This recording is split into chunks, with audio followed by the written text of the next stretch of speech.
We titled the stream latest 49er news. Christian McCaffrey is going to play.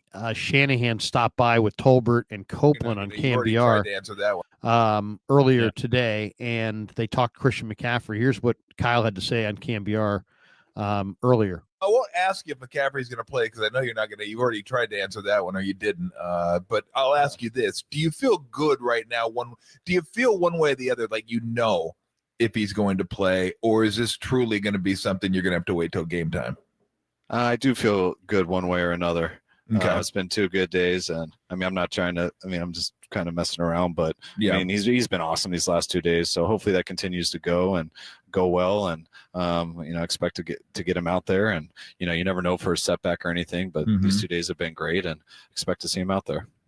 So there you go. Yeah. That's his regular radio hit with Tolbert and Copeland on KMBR. For those who are saying, why do I know that face? Why do I know that face? Why do I know that name? Yeah, Tom Tolbert, former Golden State Warrior with Adam Copeland there on KMBR, who the station that both Dieter and I also happen to work for. Yeah. What'd you think? On occasion. Yeah. When they need us. It makes sense. What do you think? Is CMC? I'm getting. Everybody's got a different vibe on this thing. Some people think that CMC is going to get a huge lion's share. I had Cam Inman on earlier in the week, and he's like, if he's back and he's healthy, he should get 75% of the touches. I'm like, whoa, that's way too high for me. I don't want to see that kind of a split. What do you think of the news that he's going to play? Obviously, Shanahan couldn't hold his glee there. He's obviously looked good in practice. I saw him running around. He's obviously in great shape and he's fresh. Yeah. I don't know that I've seen him at 100, what I would call game speed, 100% cutting and that kind of thing. But he's still Christian McCaffrey and he's still an explosive athlete. I don't know what really I'm looking for other than he doesn't look like he's in pain. But I haven't really seen him really plant his foot in the ground and drive, which is the job. That's his job. So I don't know how he's going to fare, to be honest. No one does. Christian McCaffrey doesn't. No one knows. Let's be real about why Christian McCaffrey is playing now. It's a conservative bet. It's just this is halfway through the season, and they can only rest it so long, and this felt like a good point of demarcation. And so we ride from here because the issue isn't that the calf is still tight. The issue is that he has tendonitis in both Achilles. And if that calf tightens up in a fight or flight response, I know I've brought this up a million times over, so I won't repeat myself ad nauseum, but suffice it to say, they don't trust those Achilles at all. But at a certain point, you have to play football. You can't live in fear. So bye week is right in the middle of the season. You go, okay, this will be half a season's worth of rest. Maybe that gets us where we need to go. Maybe it doesn't. No one has said anything to convince me that Christian McCaffrey is less likely to have a catastrophic injury today as opposed to weeks ago. But the 49ers and McCaffrey's camp seem to think that this was an adequate amount of rest. And we'll find out. We'll find out once he takes the field. I think I'm with Cam in that if he's healthy, you play him. I do think there are ways that you can effectively manage his workload, but I would expect him to be the first and second and third down back and then maybe get full series off as opposed to mixing up here's some Garendo and here's some Mason. And then on third down, here comes Christian McCaffrey as sort of an X factor player. So I would expect there still to be a rotation, and perhaps it's a 3-man rotation because Garendo really was coming along and really did give this team some pop. But I think if it's McCaffrey, you can't say no to Christian McCaffrey on the field. And the idea that you can manage the workload as to prevent, it's kind of an all or nothing, very binary situation, at least to my understanding with this injury. And the fear is that it is all or nothing. So you're getting all the great Christian McCaffrey and then one cut and it's all over, not just for this season, but perhaps for his career, at least as we've known him so far.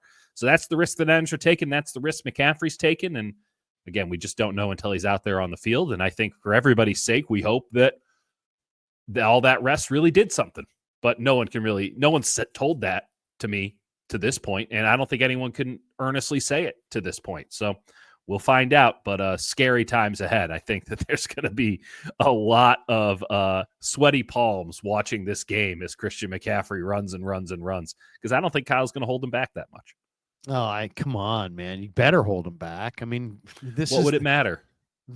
What does it matter? I mean, this is your vintage Bentley that's been driven like once a year, let's say, for the last 10 years. And now you're going to try to take it cross country and maybe even a little off-roading.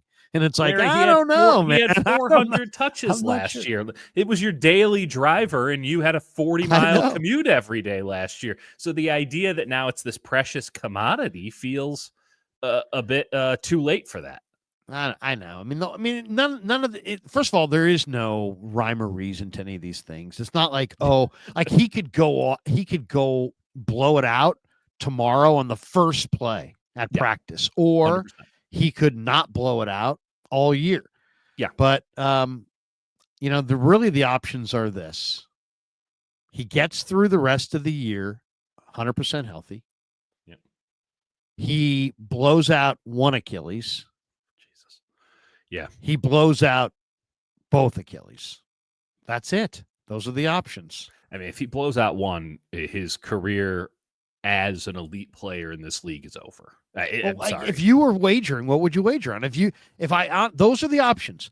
He's either never going to blow out either Achilles and get through the rest of his career, or he's going to blow one out, or he's going to blow two out. Those are the options. If I was wagering, I'd say the safe money is with one Achilles. Yes, that's where the safe money is, and I would argue maybe two Achilles blowouts is more likely than no Achilles blowouts. So right. Not a very fun game to gamble with, and that's why the 49ers have pushed this thing as far as they can push it within reason, right? Like it wasn't as if they said, "Oh, well, you give him exactly 9 weeks of rest and everything will be A-okay." This dude's been resting since the start of training camp. They thought he was going to play in week 1. So all this rest is artificial. I mean, so is whatever is coursing through his veins around his Achilles with the Regeneron that he got in Germany and all that. But like, none of this is based in anything other than hope and prayer. And, that can get you pretty far sometimes, don't get me wrong. And I think that the 49ers' hope and prayer is that rest did help, and that Christian McCaffrey did get this thing right, and that the kinetic chain is strong. And anything bad that would happen will be down the line. You just keep kicking the can down the road. And I have a very hard time covering as much NBA as I have over the last decade, feeling comfortable with the concept of Achilles tendonitis and calf injuries. I saw Kevin Durant's calf muscle run right up the back of his leg. I saw what happened with Klay Thompson. I mean, the Klay Thompson thing, right? You go back-to-back years with injuries. He tears his Achilles, and then he's coming back from that, but he's overcompensating. And much like Kobe Bryant before him, well, now the opposite knee, which has been overcompensating, now that gets injured. And it's just a very, very dangerous ball game. There are NFL running backs, Cam Akers being a good example, who have come back from an Achilles injury and still provide some value, but you're just not going to have the explosion. You're not going to have the burst. And this is something that, you have to bring up with the 49ers, because the same thing applies to Dre Greenlaw at weak side linebacker. I think a lot of folks going into the second half of the season are saying, well, if you get Dre Greenlaw back, that changes everything. And maybe it does, because Dre Greenlaw is a great player and fun as hell to watch and brings a lot of juice. Are you getting that Dre Greenlaw after an Achilles injury? I got to see it before I believe it. And I think that ultimately that's not where the Niners are at with McCaffrey, because nothing has ruptured yet. But the fear that any cut could rupture it has guided them through this process so far. And at a certain point, you just got to hope that the lucky rabbit's foot does have some value, rub it, and go out on the field and see what happens. Now, Brock Purdy addressed this today, talking a little bit about Christian, and I was pretty encouraged by this soundbite. Here's Purdy today at the podium. Brock, what's it been like just having Christian back on the field this week? Yeah, it's been awesome, man. Just what he brings to the table, and really just firing everybody else up around. All of us coming off the bye week and feeling good and fresh, and then you get 2-3 next to you in the backfield. It's been awesome. Looks great, moving around, and he's trending in the right direction. So we're excited to see what happens. Yeah. So there's a lot of anticipation, and it's funny though. See what happens is almost kind of an ominous way to put it, because it almost sounds like, what happens? What do you mean? He's going to come back. He's going to play, but we're all kind of waiting. Without trying to be morbid about it, it's like we're all kind of waiting for this major thing to happen. By the way, if you're asking, do you have some kind of, can you give me some information on the value of Christian McCaffrey without just kind of talking about him in the abstract? Right. The Niners have played 19 games with McCaffrey, and with haven't him, lost many. They're 14-5, and they've averaged 29 points a game, and their touchdown percentage in the red zone is 67%. And then they've played 8 games without him, and they're 4-4. Yeah. And their 29 points a game drops to 26.3 a game. But the real jump is in the red zone touchdown percentage. It drops from 67% with him to 49% without him. So they're not nearly as good without him in the red zone. Makes perfect sense, though, right? You think about man-to-man defenses, right? Well, the red zone, you can play zone or man-to-man. It doesn't matter. It all looks like man-to-man because there's just not that much ground to cover. So there's just more traffic, more it forces offenses to have more efficient route runners, guys who can make dudes miss in short areas of space, especially as pass catchers. This is why they got Christian McCaffrey in the first place. The 49ers offense wants to throw against zone. How do you ensure that the other team plays zone against you? Have a guy like Christian McCaffrey coming out of the backfield. You want to go man-to-man against Christian McCaffrey? Good luck with that. Have fun. Put a linebacker on Christian McCaffrey. See how that goes for you. And ultimately, every team is like, you know what? We'll all just keep an eye on Christian McCaffrey. And meanwhile, there's Deebo Samuel going behind the linebackers and Brock Purdy nicely layering it in over. Oh, and there goes Brandon Ayuk on the deep post. And oh, here comes Ricky Pearsall on a drag route. Like, all of these things work because they want to pass against zone defense, and they can't force anybody to play zone defense against them, especially on passing downs this year, because as great as Jordan Mason has been, and I don't use that term lightly, he has been a great running back for them. He does not force the defense to change their personnel, much less change their tactics against them. They can play press man-to-man. Even bad press man-to-man teams are playing press man-to-man against the 49ers, stealing the Kansas City Chiefs playbook from the Super Bowl, stealing it from the 2022 game that they came to Levi's Stadium and beat them. That is the game plan that every defense has been playing, save for Minnesota, which has a totally different thing they got going on. And it's worked. It's worked. I mean, the 49ers only beat the Cowboys 30-24, and the Cowboys suck.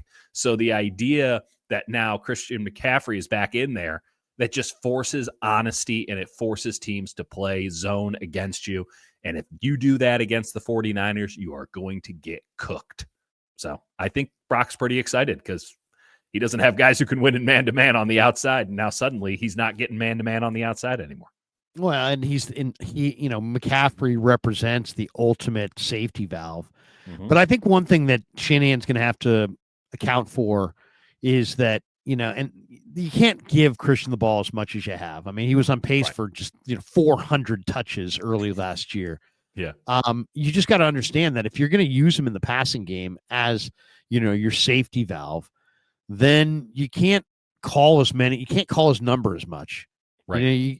Because that means he's just touching the ball at such a high clip. And you might want to get those touches in though, Larry, before it all goes to hell. Well, or at just, a certain point. there's no, usually the check down's open. Yeah. Usually. So, it's like if Brock Brock likes to drive the ball down the field. He doesn't want to go to the check down, but if you have Christian, maybe he will. He will. And it will be nice, too, because Brock has been a wonderful scrambler this year, but that's been a vital part of the 49ers offense. Now it's just this little thing that he can do if everything truly does go to hell.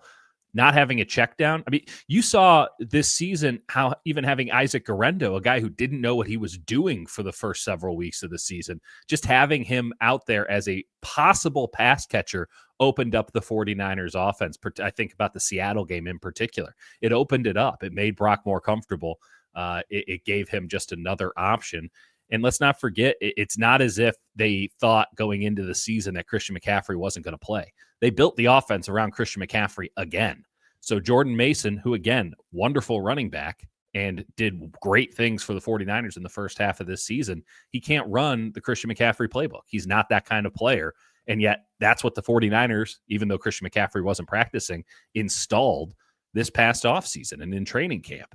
So again, just having somebody who can actually do the things that Kyle Shanahan wants them to do out of the backfield, be that Guerrero, who is clearly not Christian McCaffrey, or the actual Christian McCaffrey, does give Brock, the full complement of the offense, which frankly, when it's 24 in the backfield, he doesn't have.